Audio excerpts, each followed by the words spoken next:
पिता, आपका योद्धा युद्ध के लिए तैयार है। आज मैं शैतान पर विजय का दावा करता हूँ, परमेश्वर के सारे हथियार पहनकर जो कि आपने मुझे दिए हैं। सत्य, धार्मिकता, शांति, विश्वास, उद्धार और आत्मा की तलवार। विश्वास से आपके योद्धा ने परमेश्वर के सारे हथियार पहन लिए हैं। मैं तैयार हूं कि इस दिन मैं आत्मिक विजय में चलूं।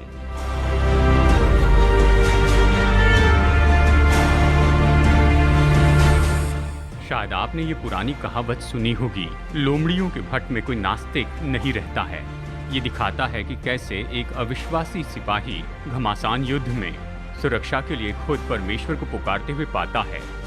प्रार्थना और युद्ध हमेशा बहुत ही करीबी मित्र रहे हैं, तो इसमें कोई आश्चर्य की बात नहीं कि प्रेरित पौलुस जब यहाँ पर बता रहा है तो अंत में विश्वासी के आत्मिक हथियार के बारे में कहता है, वह है प्रार्थना। मैंने पौलुस के इफिसियों अध्याय 6 से आज के संदेश का शीर्षक लिया है, हर समय और हर प्रकार से प्रार्थना करना। ये मेरे सीरीज का अंतिम संदेश है, आत्मिक युद्ध, जुड़ने की शर्तें। लेकिन ये तो जब युद्ध घमासान हो जाता है तो परमेश्वर को पुकारने से भी बढ़कर है कि आप इस पूरे चित्र को पाए कि पौलुस कहता है सारी प्रार्थना, इसका मतलब क्या है। तो इसके लिए मेरे साथ में जुड़ जाइए आज के एडिशन दिशा परिवर्तन में।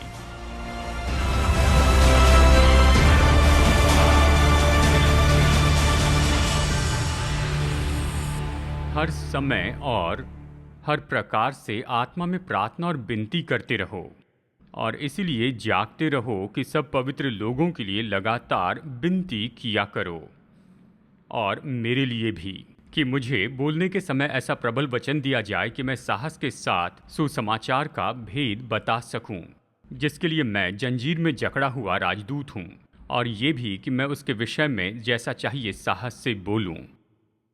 अब अगर आप बाइबल को जानते हैं तो आप जानते हैं कि वचन का ये भाग, ये तो पोस्ट स्क्रिप्ट है बाइबल के इस विख्यात वचन के बाद जहां विश्वासियों के अधिकार बताए हैं। इफिसियों के अध्याय 6 में पौलुस ने हमें बताया है कि हमें यीशु मसीह के सिपाही होने के नाते प्रभु के हथियार पहनने हैं, ताकि हम शैतान की उन सारी बुरी युक्तियों के विरुद्ध में डट कर खड़े रह सके। बहुत से लोग जो इस वचन को सिखाते हैं वो तो वचन 17 के अंत में ही रुक जाते हैं, और वो इस वचन के भाग को पूरा नहीं करते। लेकिन इस वचन भाग के अंत में मेरे दृष्टिकोण से हमें यहाँ पर भेद मिलते हैं कि आप प्रभु यीशु मसीह के लिए एक अच्छे सिपाही हो सकें। और आप सब लोग जानते हैं कि सिपाही के लिए सबसे महत्वपूर्ण बात होती है कि वो अपने हेडक्वार्टर्स के साथ संपर्क में बना रहें।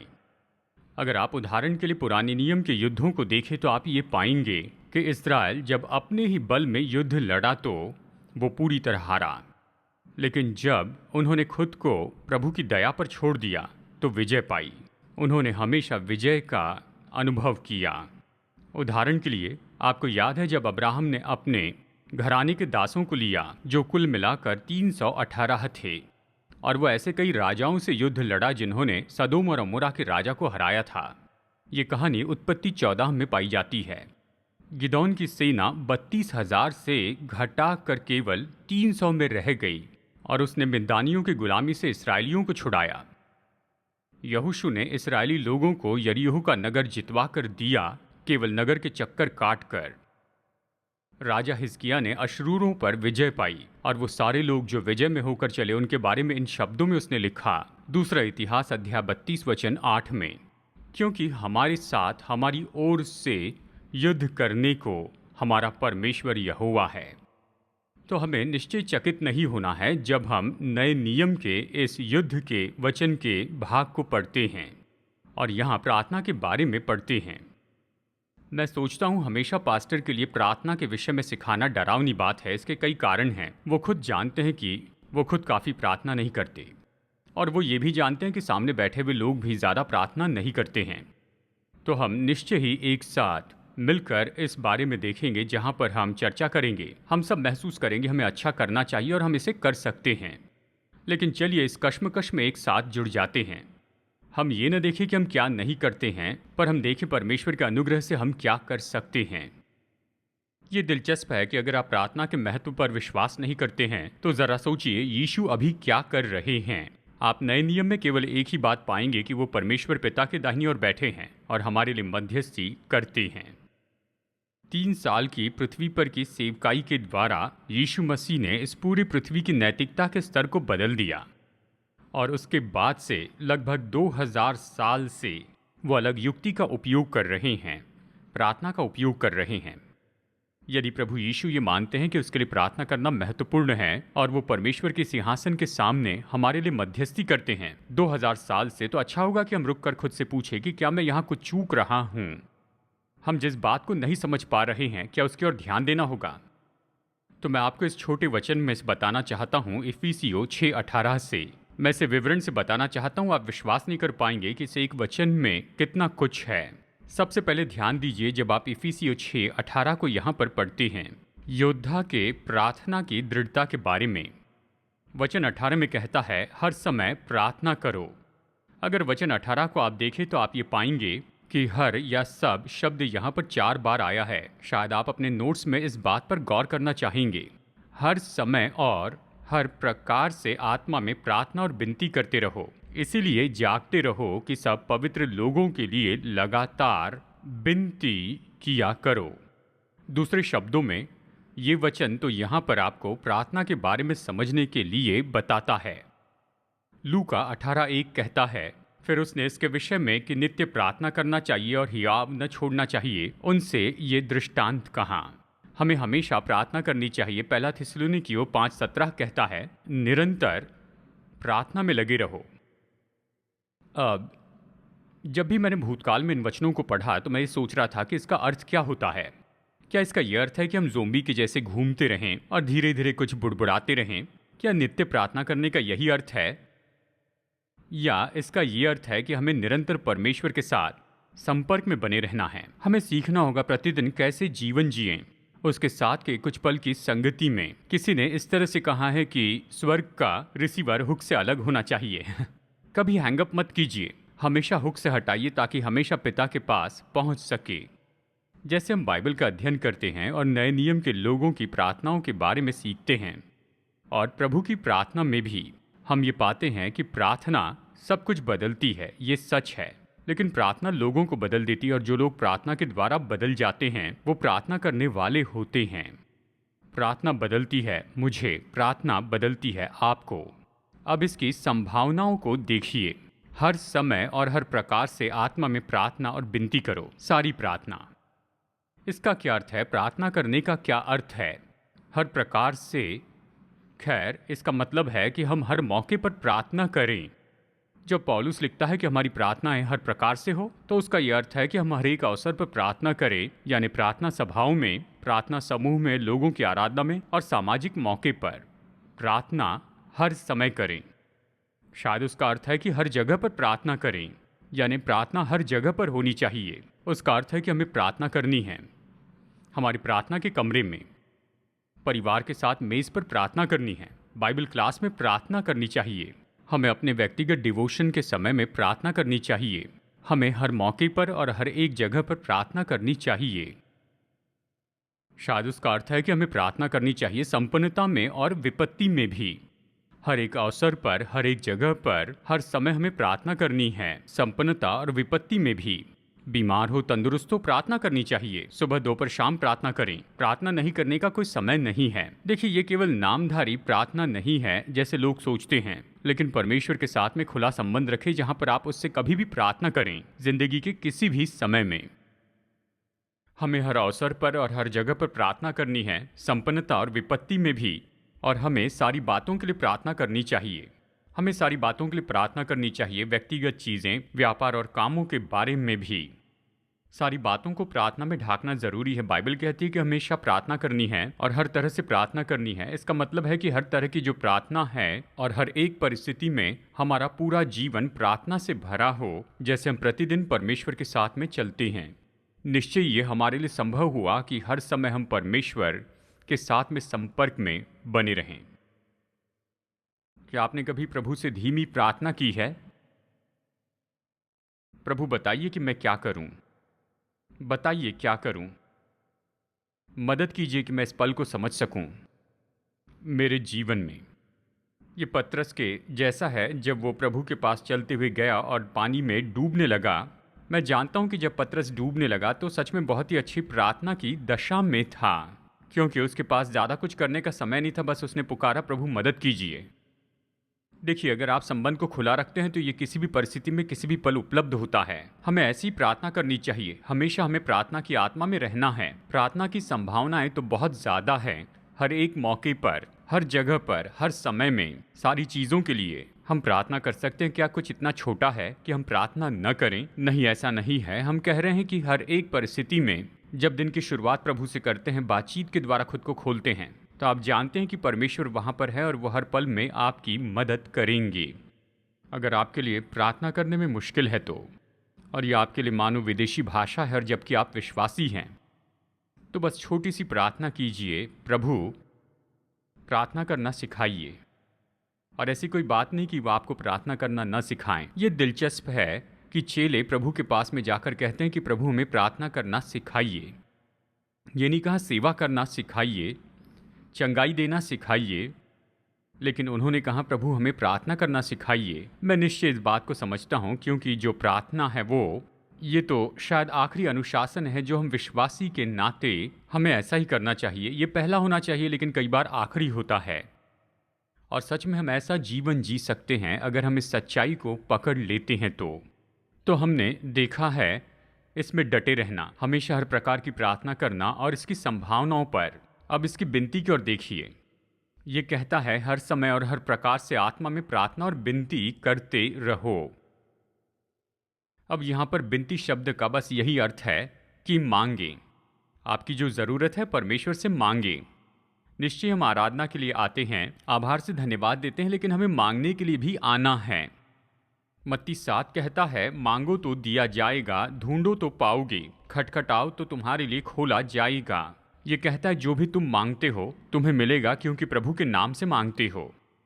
और याकूब अध्याय 4 वचन 2 वो इस सूत्र के बारे में हमें अच्छे से बताता है। तुम्हें इसलिए नहीं मिलता क्योंकि मांगते नहीं।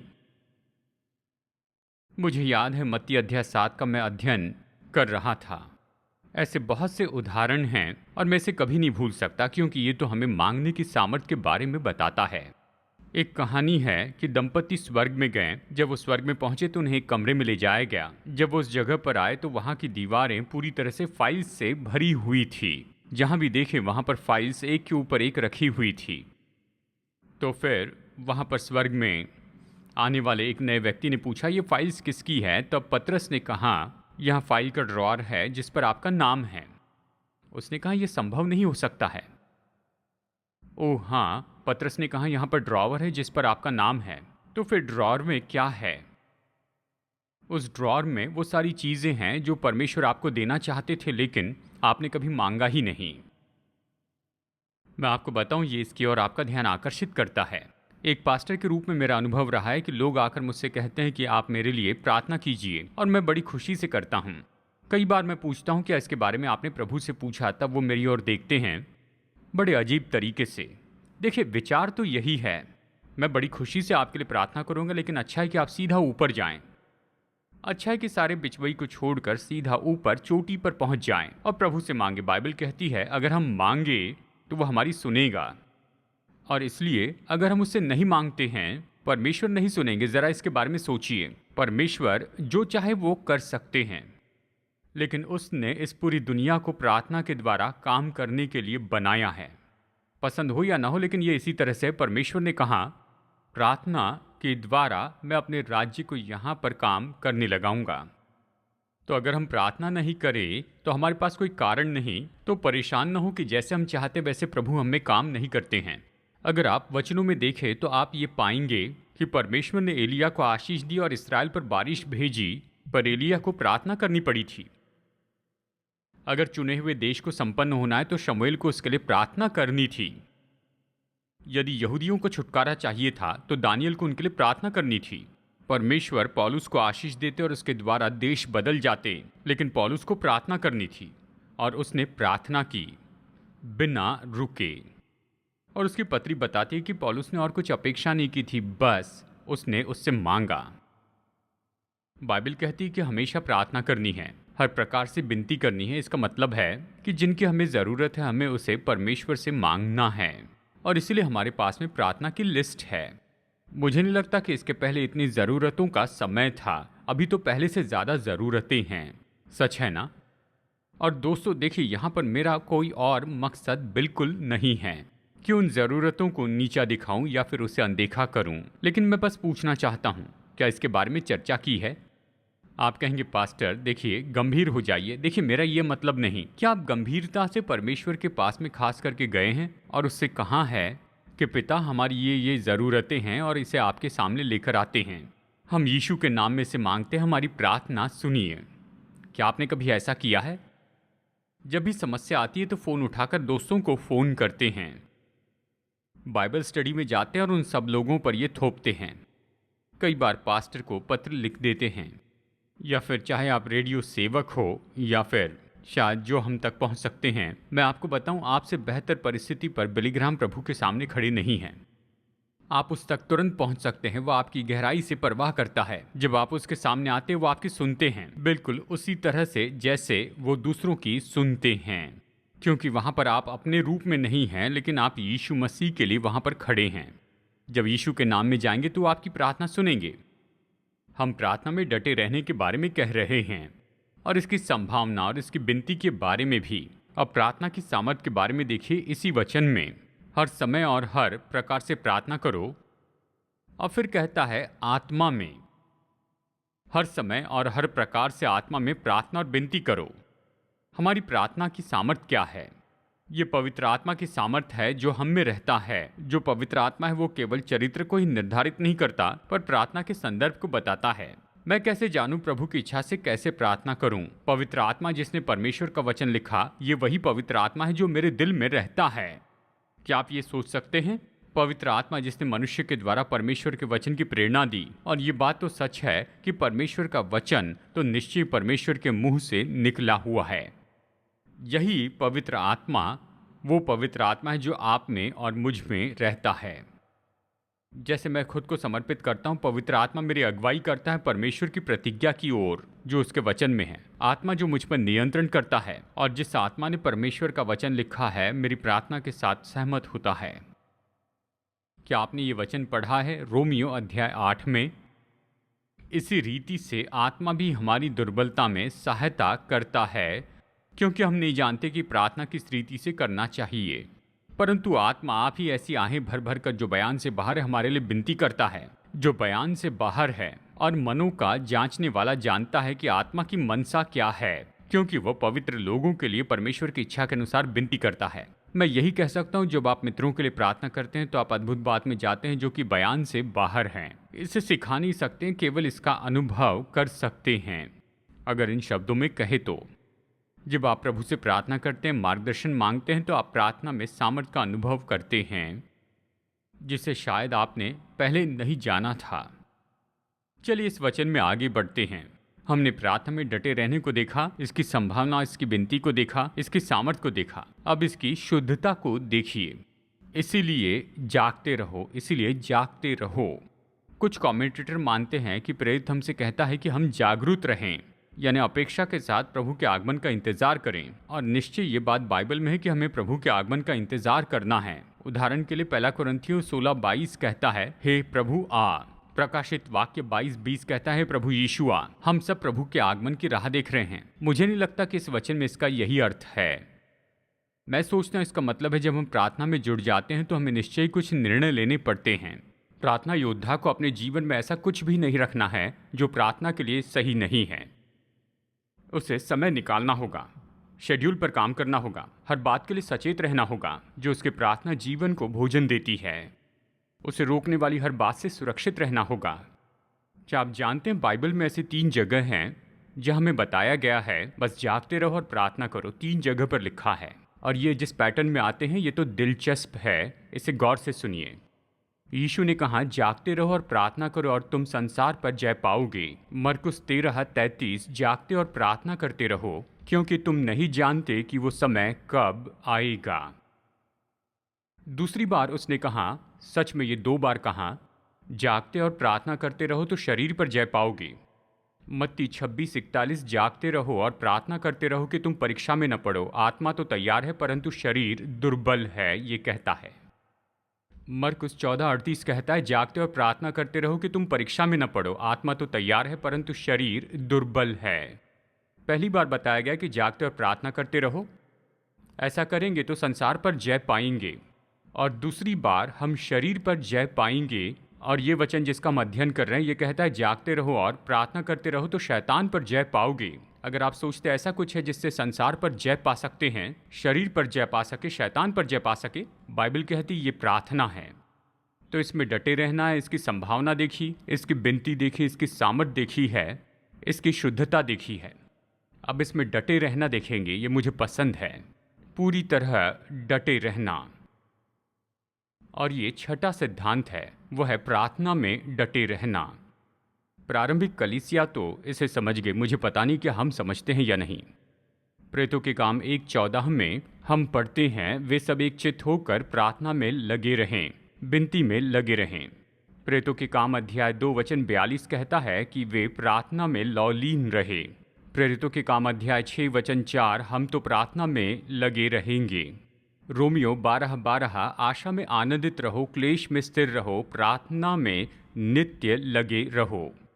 इसका यही अर्थ है, जब प्रार्थना की बात आती है तो हमें डटे रहना है, हमें थामे रहना है, हमें रुकना नहीं है, छोड़ना नहीं है, निराश नहीं होना है, दूसरी बातों के दबाव में नहीं आना है, हिम्मत न हारे, छोड़े नहीं। अब इसे गौर से सुनिए। अगर कुछ समय से आपने इसे बंद किया है तो इसे फिर से शुरू कीजिए। आप में से कुछ लोग प्रार्थना के जीवन के बारे में निराश हैं। शैतान 2 चीज़ों का उपयोग करता है कि आपको इस बारे में निराश रखें, और मैं अपने व्यक्तिगत अनुभव से आपको बता रहा हूं। अगर 2 दिन आपने अच्छे से प्रार्थना की है तो वो आपको विश्वास करने लगाएगा कि पूरे जीवन भर ऐसे ही रहेगा। ये सच नहीं है। तीसरे दिन जब ये काम नहीं करेगा तो वो आकर कहेगा तुमने गलती की है तो इसे करना छोड़ ही दो। शैतान तो इस तरह से कहेगा कि तुमने एक दिन प्रार्थना नहीं की है तो प्रार्थना का जीवन ही छोड़ दो। ये सच में हंसने लायक बात है। मैंने बहुत समय पहले ये सीख लिया कि परमेश्वर हमारे पिता हैं। वो ये समझते हैं कि हम मिट्टी हैं। वो समझते हैं कि अब तक हम सिद्ध नहीं हुए हैं। हम जो यीशु के अनुयायी हैं वो हमसे ये नहीं कहता है कि हम ऐसा जिएं, हम हमेशा ऐसे ही नहीं रहेंगे, किसी दिन हम सिद्ध हो जाएंगे। वो जैसा है उसे देखेंगे। इस बीच हम सब में बदलाव हो रहा है। आमीन। आज मैं बस यही तो करना चाहता हूँ कि मैं आप पर से इस बोझ को दूर करना चाहता हूँ, ताकि हम प्रभु के पास में जाए और उससे ये कहें कि प्रभु, जैसे मैंने प्रार्थना करनी चाहिए थी वैसे नहीं की, और ये तो नया साल है, मैं आपसे मदद मांगता हूँ, मुझे थोड़ा बेहतर होने में मदद कीजिए। और मैंने ये पाया है, मुझे तो कई बार पंप मारना है। अक्सर मैंने प्रार्थना के बारे में बहुत सी किताबें पढ़ी, कुछ पसंदीदा किताबें 4-5 बार पढ़ी हैं। और फिर देखिए नंबर 7, योद्धा की प्रार्थना का उद्देश्य। और ये तो अगले इन 2 वचनों में देखे जाते हैं। सब पवित्र लोगों के लिए लगातार विनती किया करो और मेरे लिए भी। जब आप प्रार्थना करते हैं तो आपके प्रार्थना का उद्देश्य यही है कि आप दूसरों के लिए प्रार्थना करें। देखिए, प्रार्थना तो ज़्यादातर दूसरों के बारे में है, या अक्सर हमारे बारे में नहीं है। हमारे स्वार्थी परंपरा में ये तो हमारे बारे में ही हो गई है। जब मैं अय्यूब की किताब का अध्ययन कर रहा था तो अध्याय 42 का ये वचन मुझे बहुत ही पसंद आया। जब अय्यूब ने अपने मित्रों के लिए प्रार्थना की तब यहोवा ने उसका सारा दुख दूर किया। ये महान वचन है। बाइबल कहती है कि हमारी प्रार्थना का उद्देश्य यही है कि हम दूसरों के लिए मध्यस्थी करें। अब गौर से सुनिए, जब हम एक दूसरे के लिए प्रार्थना करते हैं तो मसीह की देह में सभी लोग दूसरे लोगों के लिए प्रार्थना करते हैं। जब मैं अपने लिए प्रार्थना नहीं करता तो चिंता करने की ज़रूरत नहीं, क्योंकि दूसरे लोग मेरे लिए प्रार्थना कर रहे हैं। देखिए कैसे काम करता है। मैं आपको बताऊं कैसे आशीष आती है जब हम इसे अपने जीवन पर नियंत्रण करने देते हैं। डेविड मार्टिन वे जोन्स, उन्होंने इसके बारे में लिखा और वो एक बहुत ही उत्तम पॉइंट बताते हैं। उन्होंने कहा, स्पेनिश सिविल वॉर शुरू होने के पहले जो बार्सिलोना, मैड्रिड और दूसरी जगह पर हुआ था, वहाँ पर साइकोलॉजिकल क्लिनिक थे जहाँ पर बहुत से मानसिक रोगी दवाइयों से उपचार करवा रहे थे और दूसरे लोग नियमित रूप में साइको एनालिसिस के लिए और दूसरे उपचार के लिए आते थे। उनकी व्यक्तिगत समस्याएं थी, उनकी चिंताएं थी, परेशानियां थी और वो हफ्ते दर हफ्ते, महीनों के बाद महीने इस क्लिनिक में आते थे ताकि वो जी सके। और फिर उसके बाद सिविल वॉर हुआ और उस युद्ध का चकित करने वाला पहला परिणाम ये हुआ कि उसने साइकोलॉजिकल और साइकेट्रिस्ट जो क्लिनिक थे उन्हें खाली कर दिया। ये मानसिक रोगी अचानक बड़ी चिंता के कारण अपने आप ठीक हो गए, और ये चिंता थी उनके अपने अस्तित्व के बारे में कि क्या उनका घर बना रहेगा, कि क्या उनके पति जीवित रहेंगे या फिर उनके बच्चे मार दिए जाएंगे। बड़ी चिंता ने छोटी चिंताओं को दूर कर दिया।